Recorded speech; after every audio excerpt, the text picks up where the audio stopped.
추론하는 문제래요. 추론은 뭐예요? 나타나 있지 않는 걸 찾아내는 걸 추론이라고 이야기합니다. 말하지 않아도 알아요. 말하지 않아도 알아. 아, 너네 이 노래 모를 수도 있겠다. 옛날 초코파이 선전할 때 나왔던 노래인데.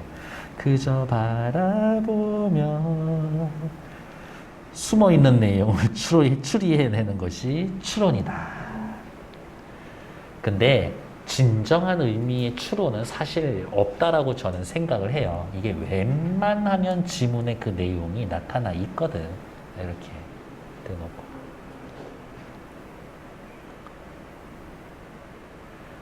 오늘 사과를 좀 사왔어. 그러면 둘 중에 하나야. 마트에 갔거나 과일 가게 갔거나 둘 중에 하나야. 그쵸? 오늘 저기 신발이 더러워서 저희 맡기고 왔어요. 세탁소에 맡기고 온 거야. 옆에 쌀집에 맡기거나 편의점에 맡기진 않을 거잖아요. 그런 식으로. 그 정도다. 그러니까 추론이라는 걸 사실은 많은 학생들이 어렵게 생각하면서 없는데 그걸 어떻게 찾아요? 라고 하지만 생각보다 어렵지 않다. 너무나 당연한 얘기다. 여러분들. 여러분들이 수업을 하러 여기에 왔는데 양호가 바닥에 쓰러져 있고 내가 옆에서 강목을 들고 있어. 그러면 보지 않았지만 어머 선생님이 양호를 강목으로 때렸나 보다. 이 정도 생각은 할 수 있잖아요. 이렇게. 평화주의자예요. 벌레 하나 죽여본 적이 없어요. 아니요. 팔이랑 목이 너무 싫어요. BTS 노래는 됐어. 뒤에 역시 또 문제 보면서 확인할 거예요. 글의 내용, 관점, 의미를 추론하는 문제에는 윗글을 추론하라라고 대놓고 얘기하는 적이 거의 없어요. 뭐라고 물어보냐면 미루어 알 수 있는 것은 추론한 내용으로 추론으로 적절하지 않은 것은 이것을 통해 이해한 내용은 이것을 중심으로 윗글을 이해한 것은 기억의 의미는 기억이 의미한 내용은 기억에 들어갈 내용은 사실 이 문제가 제일 어렵기는 할 거예요. 근데 앞뒤 문맥을 살펴보시라라는 것 정도. 내용일치 문제처럼 풀되 근거를 찾자라는 말은 내용일치처럼 풀되 OX 판단하라는 거지. 맞냐 틀리냐. 그러니까 독서 지문은 일단 OX 판단하는 게 제일 중요한 거기는 하구나 라고 확인하시면 됩니다. 90페이지 들어갈게요. 요즘 학교에서도 그렇게 배우죠. 뭐 사회나 뭐 역사 이런 데 해가지고 문명은 우월하다, 발전하다, 미개하다 이런 얘기 안 배우잖아. 문화는 다 서로 그 환경에 맞춰서 자신들이 살기에 가장 적합하게 바꿔왔고 발전시켜왔습니다. 라고 해서 문화 상대주의 배우지 문명이 발달했어요. 우리는 뭐 문명국가고 쟤네는 미개합니다. 이런 얘기 하지 않죠?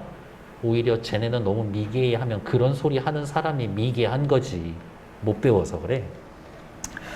19세기 일부 인류학자들은 결혼이나 가족 등 문화의 일부에 주목해서 19세기 일부 학자들은 문화의 일부에 주목해서 문화현상 전체를 이해하고자 했다. 그들은 모든 문화가 야만, 미개, 문명 단계적 순서로 발견한다라고 생각했다. 그러나 대조 이 입장은 19세기 이 입장은 20세기 들면서 어떤 문화도 부분만으로는 총체, 전체를 파악할 수 없다라는 비판을 받았다. 왜냐? 20세기 사람들은 20세기 인류학자들은 이야기를 했죠. 문화를 이루는 인간 생활은 거의 모든 측면이 서로 관련을 맺고 있기 때문이다. 부분만으로 파악할 수가 없다.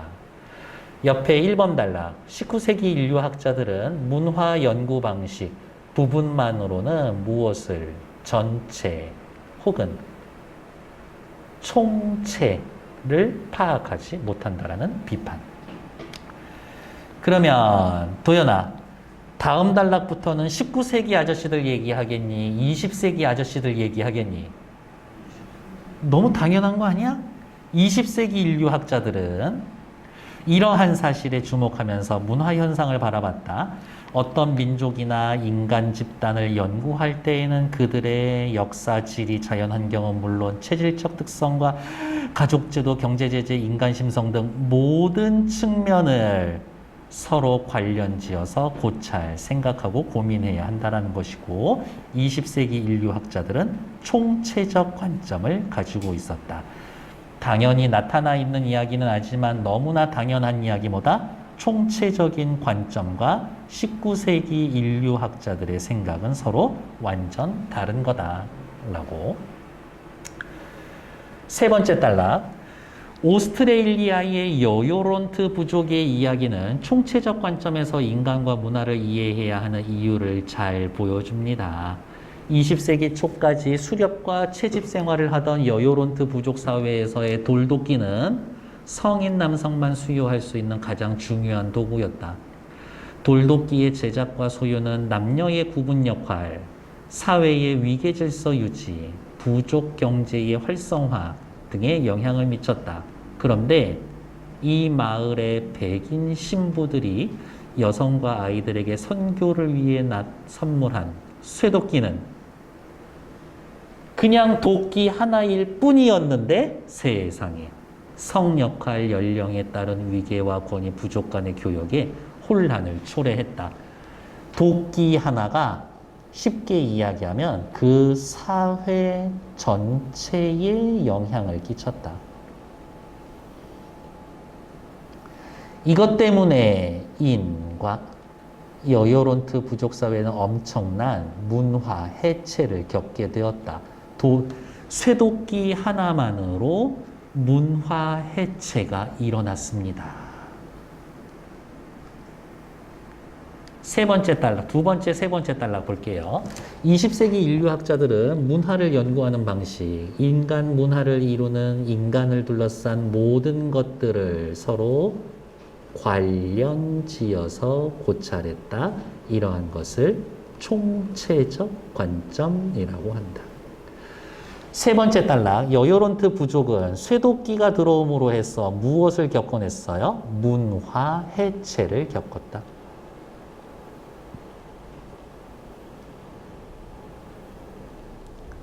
네 번째 단락으로 넘어갈게요. 쇠도끼로 인한 여요론트 부족 사회의 문화 해체 현상은 인간 생활의 모든 측면이 서로 밀접하게 연관되어 있다는 걸 보여준다. 만약 가정, 문화의 발전이 단계적으로 이루어진다라는 관점, 19세기 사람들 말로 따르면 쇠도끼의 유입은 미개 사회에 도입되어 있는 문명사회의 도구고 문화 해체는 뭐다? 문화 해체는 뭐라고 했을까?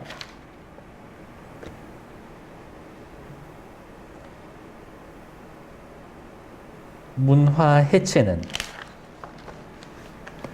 19세기 아저씨들은 지금 저 어디가 여요론트 부족을 미개한 단어라고 보고 미개한 단계라고 보고 있잖아요. 위에 보면 야만 미개 문명이니까 야만 미개 문명 문화 해체는 어떻게 요 단계에서 문명 단계로 넘어가는 과정이라고 이야기를 할 것이다. 어쩌고저쩌고 문화 해체는 문명 단계로 가는 과정이다 라는 식으로 이야기를 했을 거라고요. 그러면 91페이지로 잠깐 넘어갈게요. 도연이가 찾아줄 거예요. 글의 흐름으로 고려할 때 기억에 들어 할 것. 쟤네 야만하고 미개했는데 문명사회로 넘어가는 거야. 발전하기 위한 과정일 뿐이지. 몇 번? 그렇죠. 사회 발전을 위해 필요한 과도기일 것이다 라고요. 19세기 인류학자들은 사회 문화는 발전하는 거다라고 생각을 했었으니까 이렇게. 사실은 되게 재수없는 생각이에요. 그냥 지들 중심으로 이야기를 한 거지. 이렇게. 하지만 이러한 관점, 어떠한 관점, 19세기 관점은 쇠도끼의 유입이 여요론트 부족에게 가지는 의미와 그들이 겪은 문화 해체를 제대로 이해하고 올바른 해결책을 제시하기 매우 어렵다. 네 번째 단락은 뭐 정리할 거 없고요. 마지막 단락. 총체적 관점은 인간 사회의 다양한 문화 현상을 이해하는 데 매우 중요한 공헌을 했다. 총체적 관점을 가지면 인간 사회의 다양한 문화 현상을 이해할 수 있다. 여요론트 부족 사회의 이야기에서 알 수 있듯 총체적 관점은 사회나 문화에 대해 객관적이고 깊이 있는 통찰을 가능하게 해주고 1. 이러한 관점을 가지고 인간이 처한 여러 가지 문제를 바라볼 때 보다 바람직한 해결 방안을 모색할 수가 있다. 2.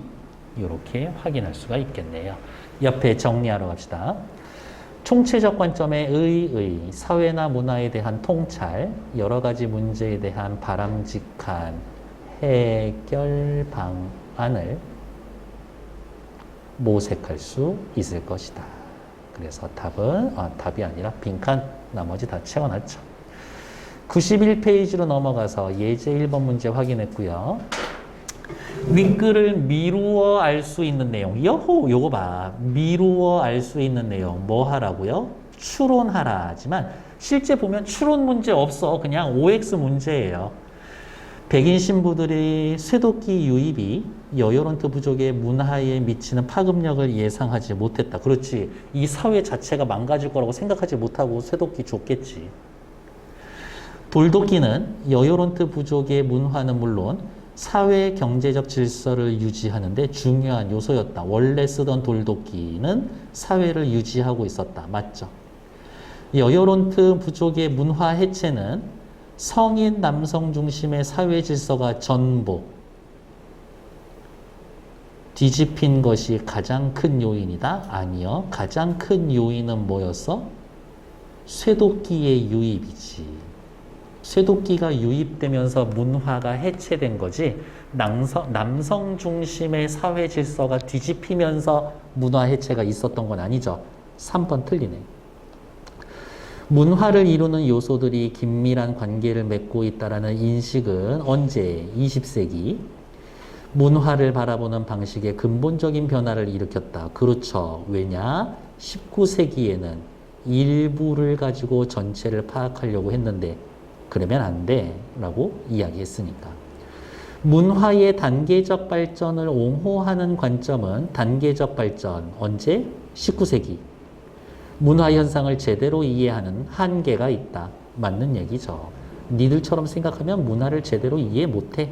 그러니까 맞는 얘기. 1번의 답은 3번. 다음 페이지 92쪽. 이유, 근거, 전제, 결론을 추론하는 문제.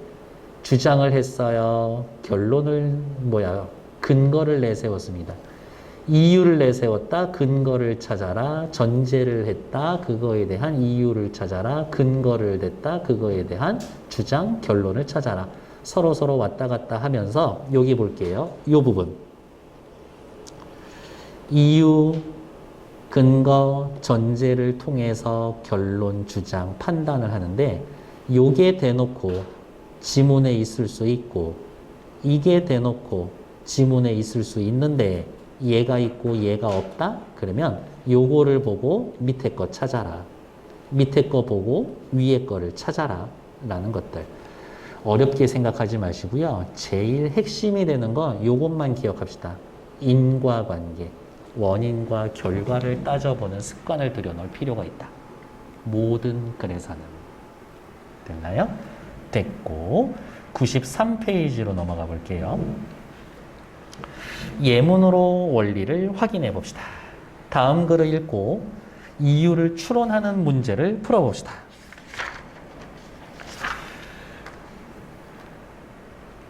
학교에서 대놓고 뭐 경제라고 배우진 않죠? 사회 시간에 배우나? 네. 국내 총생산과 국민 총생산은 일부의 생산량을 포함하지 못한다라는 한계가 있다. 시장에서 거래되지 않거나 돈으로 계산하기 어려운 재화와 용역, 물건과 서비스는 제외될 수밖에 없다라는 것이다. 개발도상국의 영세한 자급농이나 자기가 농사지어서 자기가 먹고 끝내.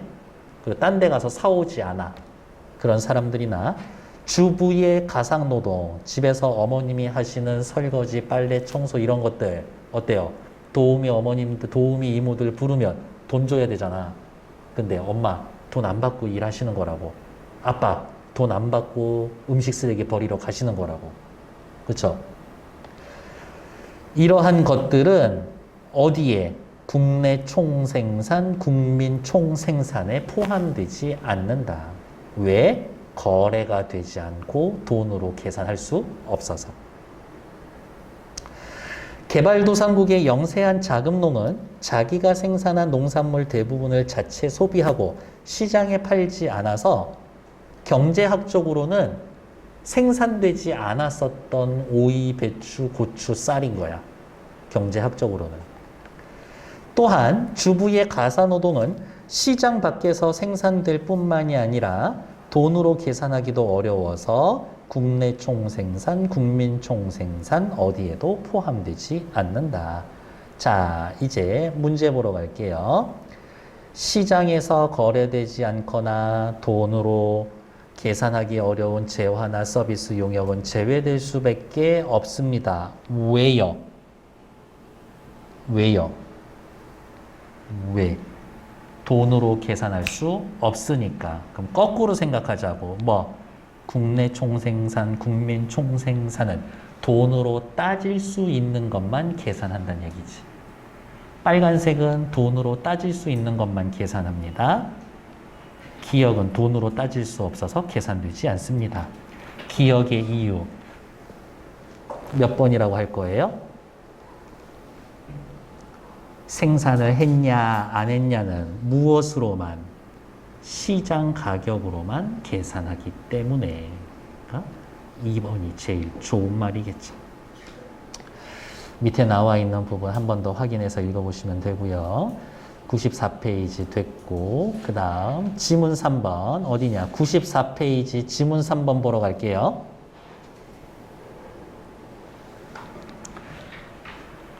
도덕적 선택의 순간에 직면했을 때 이렇게 해야 할지 이렇게 해야 할지, 상대방에게 개인적 선호를 드러내는 과정이 과연 도덕적으로 정당할까? 상대방에게 개인적 선호를 상대방에게 개인적 선호를 드러내는 행동이 과연 도덕적으로 정당할까? 예를 들어 봅시다. 철수, 경찰이에요, 경찰. 근무 중에 본부로부터 긴급한 연락을 받았다. 동해안 어떤 항구에 혐의자 한 명이 일본으로 밀항을 시도한다라는 첩보가 있으니 체포하라고. 잠복해서 체포했어. 형이야. 고민 끝에 놓아주고 본부에는 혐의자를 놓쳤다고 보고했다. 자, 철수는 고민 끝에 형을 놓아줬죠. 철수는 여기 위에 개인적 선호를 드러내지 않았어. 드러낸 거지. 그럼 밑에다가 쓸게요. 철수는 개인적 선호를 드러냈다. 그래서 옆에 사람들이 봤을 때 개인적 선호를 드러낸 철수가 도덕적으로 정당하냐 안 하냐라고 이야기를 한다고. 철수의 행동은 도덕적으로 정당화될 수 있을까? 혐의자가 자신의 형임을 알고 놓아준 거기 때문에 개인적 선호를 표현한 거다. 따라서 그는 모든 사람의 복지와 행동을 동일하게 간주해야 하는 무엇을? 공평성의 기준을 지키지 않았다. 즉, 다른 말로 이야기하면 도덕적으로 정당화할 수 없다. 이거겠네요.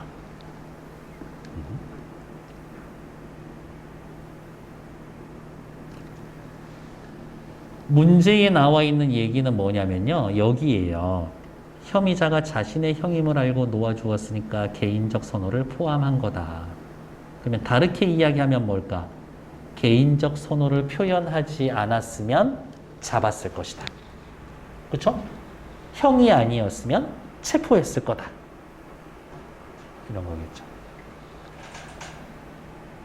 양호가 답 찾아줄 거예요. 생략되어 있는 전제는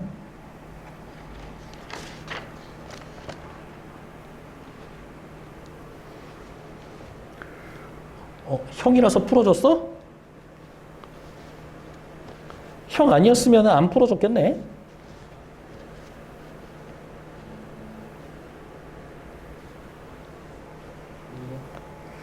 철수가 놓아준 사람이 모르는 사람이었다면 거짓 보고를 하지 않았을 것이다. 놓아주고도 모르는 사람인데요. 그냥 되게 불쌍해 보여서 놔줬거든요. 라고 솔직하게 얘기할 거야? 난 그러진 않을 것 같은데. 답은 2번. 형이라서 아는 사람 놓아주었다. 그러면 모르는 사람이면 체포했겠지. 2번. 체포한 사람이 모르는 사람이었으면 놓아주지 않았을 것이다. 2번이 제일 좋겠네요. 양호 씨 괜찮아요? 네. 다음 페이지. 됐고. 옆에 2번, 95쪽에 2번. 윗글의 글쓴이의 관점으로 가장 적절한 것은 1번. 개인적 선호를 드러내는 행동은 공평하다? 아니요. 도덕적으로 옳지 않다라고 했죠. 개인적 선호는 도덕적 선택에 도움을 주나? 오히려 방해되지 않나? 개인적 선호를 드러내는 행위는 도덕적으로 정당하지 않다. 이 얘기지. 개인적 선호는 상대방에게 도덕적으로 정당한 평가를 내리게 한다? 아니요. 오히려 방해하죠. 개인적 선호는 모든 사람들의 복지와 행복을 동일하게 간주하는 거 아니지. 아는 사람은 잘해주고 모르는 사람은 그냥 원칙대로 하고 그런 얘기잖아요. 답은 3번. 96, 97, 98, 99쪽 여기 100, 100이 어이쿠야 이렇게 하면은 내가 너무 많이 시키는데 그러면 뭐를 풀어줄까? 대충 그림 나오는 것 정도? 그래요. 고2 정도 나오는 거니까 얘는 좀 풀어드리도록 할게요. 우리 10분만 쉬었다가 할게요. 생명체란 얼마나 놀라운지. 환경만 갖춰주면 계속 증식 하다가 어느 순간 되면 야, 안 되겠는데 싶으면 증식을 멈춘다고. 그렇지 않나? 그걸 제대로 인식 못하고 있는 건 인간밖에 없는 것 같아요. 이렇게 자연을 사랑해 줍시다. 북극곰을 살리고 그린피스. 정말 이 얘기만 하면 빵빵 터지는 그런 개그감이 나한테 좀 있었으면 좋겠다. 고마워요. 그렇게 미소 지어줘서. 비웃는 건가? 생태계에서 개체군이란 딱 봐도 어떻게 단어 뜻 설명하겠다 이거지. 동일한 지역에 살고 있는 한 종의 개체들이 집단을 말한다. 개체군에 대한 정의. 생태학자들은 이러한 개체군의 성장 과정을 연구하기 위해 기하급수적 성장 모델과 로지스틱 성장 모델을 활용한다. 지문 2의 1. 개체군의 정의와 개체군 성장 연구 모델 소개. 그러면 느낌이 오죠? 적어도 기하급수적 성장 모델한테 단락 하나 쓸 거야. 로지스틱 성장 모델한테 단락 하나 쓸 거야. 하지만 둘이서 만약에 차이점이 있다면 글 쓴 아저씨는 뒤에 있는 거를 더 편들어주고 싶을 거야. 지문은 늘 그래요. 진짠가 봅시다. 먼저 먹이, 번식자, 포식자 등과 같이 아무런 환경적 제한 요인이 없는 실험 환경에서 한 번 발생한 박테리아가 20분마다 2배가 된다고 가정하자. 36시간이면 전 지구를 30cm 두께로 덮을 수 있는 수로 증가한다. 어마어마한데. 이처럼 이상적인 환경이라면 개체군의 성장률은 그 개체군이 가지고 있는 선천적 번식 능력을 의미하는 상수값인 내재성 증가율과 개체 수에 의해 증가하며 성장률은 번식 능력 증가율 곱하기 개체 수. 그러니까 이런 거겠네. R, 내재성 증가율이 클수록 성장률 큰 거네. 처음에 개체 수가 클수록 성장률도 크겠네. 이거를 또 다른 식으로 뭐라고 이야기하면 이렇게 표현할까요? G는 R과 N과 정비례 관계다. 이렇게 표현할 거예요. 그래서 방정식을 쓰면 G는 R 곱하기 N 이렇게 나타낼 수 있다. 그래서 시간이 지날수록 성장률은 점점 커지고 그만큼 개체군은 어떻게 기하급수적으로 성장한다. 이와 같이 이상적인 환경에서 개체군이 일정한 세대가 거듭될수록 기하급수적으로 성장되기 때문에 이러한 모델을 기하급수적 성장 모델이라고 하고 밑에 나타나 있는 그림 가와 같은 곡선으로 미친 듯이 치솟아 올라가는 것들. 두 번째 단락 내용 무엇을 소개하고 있어요? 기하급수적 성장 모델을 소개하고 있습니다. 그러면 세 번째 단락은 안 봐도 쓸 수 있어. 뭐라고? 로지스틱 성장 모델을 소개할 거예요.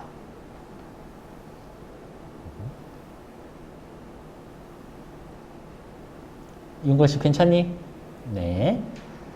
그러나 어때요? 중요한 얘기는 항상 그러나 다음이죠. 자연계에서 개체군의 성장 초기에는 기하급수적으로 성장하더라도 자연계에서는 가처럼 성장할 수가 없다. 그래서 이것을 고려한 모델을 로지스틱 성장 모델이라고 하고 그림, 나와 같은 곡선으로 그려집니다. 제가 전에 얘기했던데 혹시 기억나요? 그림이 나오면, 그래프가 나오면 뭐라도 써라. 뭐라도 써야 돼. 그래서 여기 위에다가 뭐라고 쓸 거예요? 기하급수적 성장 모델. 나 위에다가 로지스틱 성장 모델. 가는 굉장히 하나 더 씁시다. 이상적인 조건에서. 하지만 불가능하다. 이렇게 말을 써놓을 거예요. 저 말을 나중에 문제 푸는데 안 푸는데 쓰는지는 상관이 없어. 처음에는 니들 쓰는 게 안 나올 수도 있지. 근데 자꾸 써보듯 해야 돼요. 어느 순간 내가 쓴 게 다 보기에 있는 그날이 올 거야. 그날을 위해서 그냥 반복하는 거니까. 계속 봅시다. 로지스틱 성장 모델은 제한 요인에 따라 개체군이 최대로 성장할 수 있는 개체수인 환경 수용력 K를 고려한 것으로서 로지스틱 성장 모델은 환경 수용력을 고려했다. 환경 수용력에서 개체수를 뺀 값을 환경 수용력으로 나눈 뭔지는 모르겠어요. 요것을 저 식을 기하급수적 성장 모델 방정식에 포함해서 결국에는 이렇게 표현하는 것이다. 이렇게. 됐나요? 옆에 거 먼저 볼게요. 개체군의 성장 모델. 이상적이다. 기하급수적으로 성장한다. 고민할 필요도 없죠. 기하급수적 성장 모델. 제한 요인의 영향력을 고려했다. 제한 요인의 영향력. 다른 말로 이야기하면 옆에다가 괄호 해놓고 요거 하나 써줍시다. 환경 수용력. 환경 수용력을 고려했다. 나중에는 성장이 둔화된다. 무슨? 로지스틱 성장 모델. 그러면 끝이지. 위에 빈칸도 한번 채워볼까요? 개체군은 동일한 지역에 살고 있는 한 종에 속하는 개체들의 집합으로 개체군이 최대로 성장할 수 있는 개체수가 환경 수용력이다.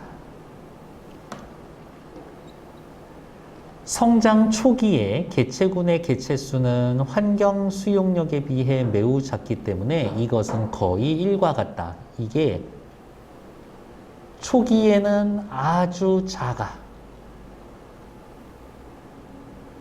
그래서 빼기 0.000001이야. 그러면 K분의 K인 거나 마찬가지니까 거의 1과 같게 된다. 이처럼 개체군의 성장 초기율은 그림에서 보는 것처럼 기하급수적 성장 모델에 가깝게 나타난다. 여기 보세요. 빨간색 보면 초반부터 급격히 늘어나죠. 오늘 왜 이러냐? 수전증 있냐? 이거 왜 이러냐? 여기에서 보면 어떻게 빨간색 급격히 늘어나지. 파란색도 어때요? 그것만큼은 아니지만 이 정도면 급격히 늘어나는 거예요. 이렇게 급격히 커지다가 개체 수가 환경 수용력에 가까워지면 요거 봐. 개체 수가 환경 수용력에 가까워진다라는 건 K랑 N이 거의 비슷해진다는 얘기예요.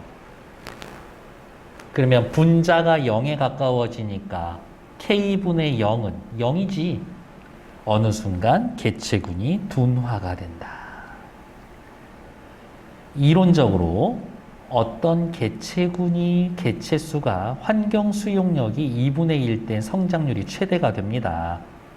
개체군의 개체수가 환경 수용력이 2분의 1 때 성장률은 최대가 됩니다.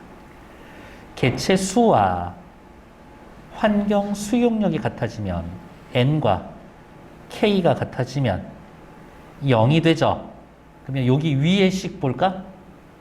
여기 봐. 이게 0이 되지. 분자가. 그러면 아무리 다른 숫자 갖다 둬도 어떻게 0이 되죠.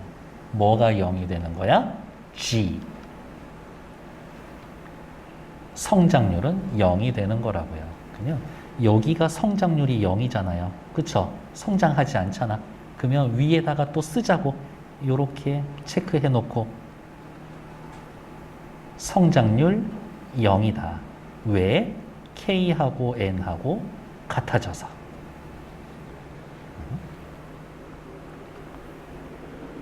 성장률이 최대가 되는 지점은 요 곡선 있죠. 요 곡선의 기울기가 최대인 데예요. 그래서 대충 따지면 한 요 지점 정도야. 요 지점 정도.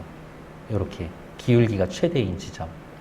요 까만색이 여기 개체수가 환경 수용력의 2분의 1이 될 때. 이렇게. 개체수와 환경 수용력이 같아지면 어떤 일이 돼요? 9번 문제 풀러갑시다. 개체수와 환경 수용력이 0, 개체하면 더 이상 성장하지 않죠? 더 이상 성장하지 않지. 성장률 G는 0이 되고 G는 0이 되고 개체수는 줄어드는 게 아니라 계속 여기 볼까요? 그래프를 그리면 요렇게 간다면 성장하지 않는 거지만 요 숫자는 계속 유지하고 있는 거잖아. 그러니까 개체군의 성장률은 0이 되고 개체수에는 변동이 없게 된다. 2번이 제일 맞는 말이 되겠지. 위로 올라갈까요? 7번 문제. A의 이유로 가장 적절한 것은 A 어디 있을까? A. 왜 나는 맨날 이런 걸 못 찾니? 세 번째 단락 첫째 줄. 자연계에선 개체군이 성장 초기엔 기하급수적으로 성장하더라도 나중에는 가처럼 성장할 수가 없습니다. 왜? 뭔가 제한 요인이 있으니까. 더 이상 증식하지 못하게 하는 요인이 있으니까요. 윤거리 7번에 답 몇 번?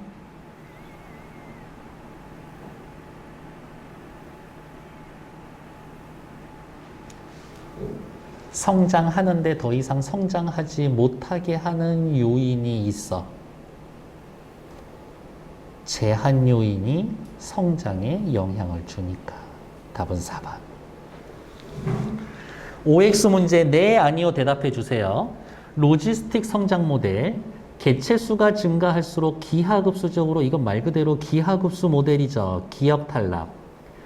성장 초기에는 개체수가 많을수록 성장 속도가 빨라집니다. 그렇지. 처음에 증식할 수 있는 애가 애초에 많다면 30분마다 2배가 된다고 합시다. 한 마리가 2배로 시작하는 거랑 두 마리가 2배로 시작하는 거랑 완전 다를걸? 그러니까 2번 니은 괜찮지. 세대를 거듭할수록 성장률은 커져? 아니야. 성장률은 어느 순간 제로가 돼. 디귿 탈락. 개체군의 개체수가 환경 수용력의 2분의 1을 넘으면 성장률은 감소한다. 그렇지. 왜? 2분의 1일 때 최대라고 했으니까. 리얼 합격. 환경 수용력과 관련된 요소를 기하급수적 성장 모델의 방정식에 반영하여, 그렇죠. 일단 얘 갖다 쓰잖아요. 개체군의 성장률을 산정을 합니다. 맞는 얘기지. 그래서 답은 4번. 오케이.